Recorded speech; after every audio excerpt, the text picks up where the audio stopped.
What's good, YouTube? It's me, Coach 67 Sports TV. Shout out to the awesome and amazing LDBC, Lions Den Boston community.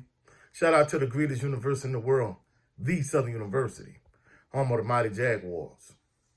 Word on the curve is that Southern University head coach Eric Dooley has been fired. The people and the individuals that I'm close to, that I talk to on a consistent basis, say this has not been etched in stone. More so than anything is rumor and innuendo. However, it's been running rampant on Twitter, or X, formerly known as Twitter.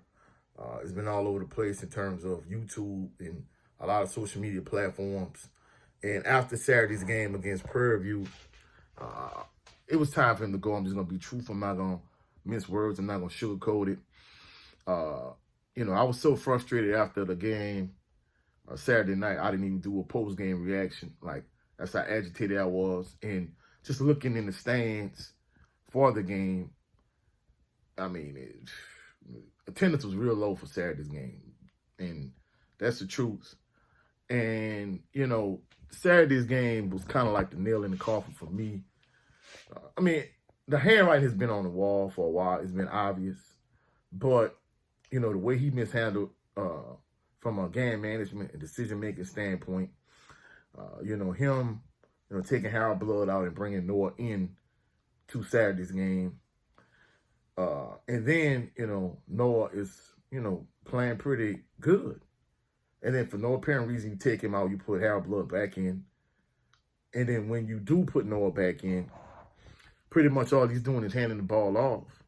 And then you run the ball up the middle 4 times in a row on a minor side of the field and run the exact same play.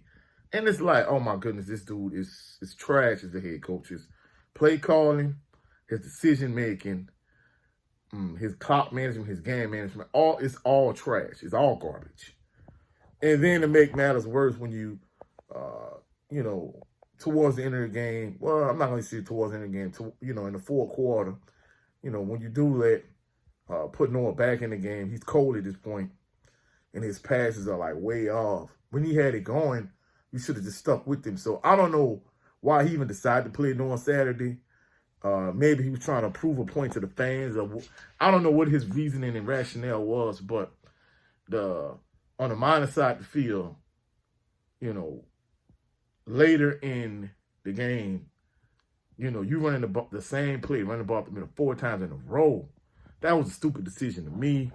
And it's just, it's been a whole debacle and fiasco ever since Southern let go Coach Dawson Odoms. The Jason Rollins experiment was an epic fail from what I understand. They really intended on pivoting to Marshall Faulk. However, when he had the whole scandal at the NFL Network, they kind of moved away from him. They went to Jason Rollins. The Jason Rollins experiment was an epic fail, especially, you being at home at A.W. Mumford Stadium against McNeese, another in-state school that you was beating with 21-10, the school he went to. And you come back and lose that game.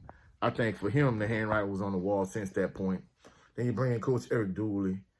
And the way they brought him in, right after the SWAC championship game, Prairie View loses to Jackson State. And you bring him in like the Monday after the SWAC championship game. I didn't like the way they handled the situation, for one. And more than anything, just everything about him in terms of him as a coach. I don't know him personally, but his decision-making was trash. His play calling was trash. His game management, his clock management, everything, And, the way he mishandled the Glenda Bubba McDaniel, Bashawn McCray situation, everybody made it seem like Coach Prime's Jackson State-led team last year was invincible and unbeatable. But in my opinion, had Glenda Bubba McDaniel started that game, I think Southern wins that game. And, it was obvious when he came in the game, the way they played much better offensively. They struggled when Bashawn McCray was in the game. They struggled even more when Harold Blood came in the game. And, as soon as he came in the game, he leads Southern straight down the field, and they score a touchdown. And it was obvious, really from the Texas Southern game on to the rest of the season that Kendall Bolden McDaniel should have been a starter. And, I mean, he just mishandling that situation. And then this year, literally every game in which Southern had an opposition across from them they was evenly matched with, they lost every single game. They lost to Alabama State to start the season. I was at AW when they played against Jackson State. They lost that game. FAMU game, they should have won that game also. Another game where, you right at midfield, a little less than a minute left, 58 seconds left in the game. From a both clock management standpoint and a play calling standpoint, like you run the ball with 58 seconds left and you like right at midfield. Like, I'm thinking to myself, like, from a play calling standpoint, a clock management standpoint, dude, you are not in a position to run the ball in that scenario. Another game, just trash. A couple weeks ago, I went to Lawrence, Mississippi, excuse me, when they played against Alcorn State. I mean, he from a play calling standpoint, he called a much better game. But the amount of turnovers Southern had, and just the overall lack of discipline as a team, man, all the penalties, all the sportsmanlike conduct penalties. Southern has to be, without question, the most penalized team in the SWAC. Between all the penalties and the turnovers, it's just, an undisciplined team. And the good thing about it is most of the season, Southern has relied heavily on their defense and special teams. And in particular, from a special team standpoint, Ruben Beauplant, he has to be like the best punter I've seen in Southern since Matt Bushard. He's been that good. Even Saturday's game against Prairie View, his first punt, he punted the ball, like, basically, they pinned Prairie View inside the 3-yard line. And then guess what? Prairie View won a 97-yard drive to start the game. So it was obvious and apparent that, there are a lot of impact players on Southern defense, a handful anyway. You had Taj Brown, you had Kelby Givers, you had Jalen Campbell, you had Jordan Carter and Christian Davis. All of those players that played well, but seemed like without Taj Brown, Southern University just did not have the same defense whatsoever. Without Taj Brown, the defense has struggled the last couple of weeks. And they put him in Saturday's game like in the fourth quarter, but it was obvious he's not the same player because he was hobbling around in Saturday's game also. And I think Saturday kind of put the nail in the coffin for Coach Dooley because, it was obvious and apparent that, he's not that guy. He's not a good head coach. It was time for Southern to pivot and move in a different direction. So it's not etched in stone, but from what I'm hearing, yeah, he's pretty much been fired. And in addition to that, another big takeaway from Saturday's game is that, like I said again, Taj Brown is clearly like the best player on Southern's defense in terms of impact.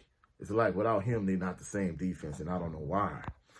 From what I'm hearing, I don't know how accurate it is, but since more than likely Coach Eric Dooley has been fired, from what I'm hearing, former Southern University offensive line coach, offensive coordinator, assistant head coach, Benedict College head coach, Chennis Berry, from what I understand, he's the front runner to be Southern's next head coach, if that's accurate.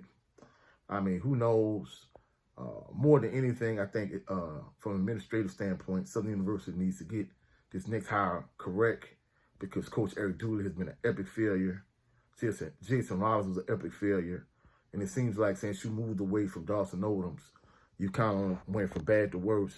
So they need to get it right. I don't care if the next head coach has ties to Southern University, but more than anything, you want a guy that's an excellent head coach, and that's going to take your program in the right direction. So that's it for this video. If you saw any value in this video, like the video, share the video, comment in the comment section. But more than anything, subscribe to the channel. My new goal is before Christmas time, get to 1,000 subscribers. Also, check out my brother, Jared 11 Green. On his channel, we had the Southern Baller Show last night. In that episode of Southern Baller Show, I gave my post-game reaction to Southern University's loss to Prairie View Saturday. I didn't even stay to the end of the game, but I talk about it on his channel. Also, check out my brother Brent Fox's channel. Check his channel out. But like I said, subscribe to the channel. I'm trying to get to 1,000 subs by Christmas time. That's it for this video.